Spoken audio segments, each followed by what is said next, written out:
ബംഗാളിൽ നിന്നും ട്രെയിൻ മാർഗം വഴി കടത്തിക്കൊണ്ടുവന്ന 12 കിലോ കഞ്ചാവുമായി 2 പശ്ചിമ ബംഗാൾ സ്വദേശികൾ അങ്കമാലിയിൽ പിടിയിലായി.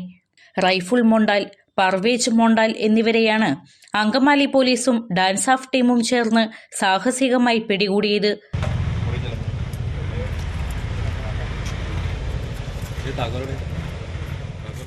ചൊവ്വാഴ്ച രാവിലെ ചെന്നൈ എഗ്മോർ ട്രെയിനിൽ അങ്കമാലി റെയിൽവേ സ്റ്റേഷനിൽ വന്നിറങ്ങിയ ഇവരെ രഹസ്യവിവരത്തിന്റെ അടിസ്ഥാനത്തിൽ പോലീസ് വളയുകയായിരുന്നു.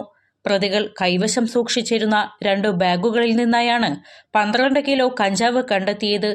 ആലുവ റെയിൽവേ സ്റ്റേഷനിൽ പോലീസ് പരിശോധന ശക്തമാക്കിയതിനെ തുടർന്ന് ലഹരിമരുന്ന് കടത്തു സംഘങ്ങൾ അങ്കമാലി റെയിൽവേ സ്റ്റേഷൻ കേന്ദ്രീകരിച്ച് ലഹരിമരുന്നുകൾ ഇറക്കുന്നുണ്ടെന്ന സൂചന പോലീസിന് ലഭിച്ചിരുന്നു.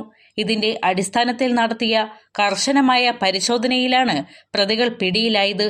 പശ്ചിമ ബംഗാളിൽ നിന്നും ട്രെയിൻ മാർഗം ചെന്നൈയിൽ എത്തിയ ഇവർ അവിടെ നിന്ന് മറ്റൊരു ട്രെയിനിലാണ് കേരളത്തിലേക്ക് കഞ്ചാവ് എത്തിച്ചത്. പ്രതികളെ പോലീസ് വിശദമായി ചോദ്യം ചെയ്തു വരികയാണ്.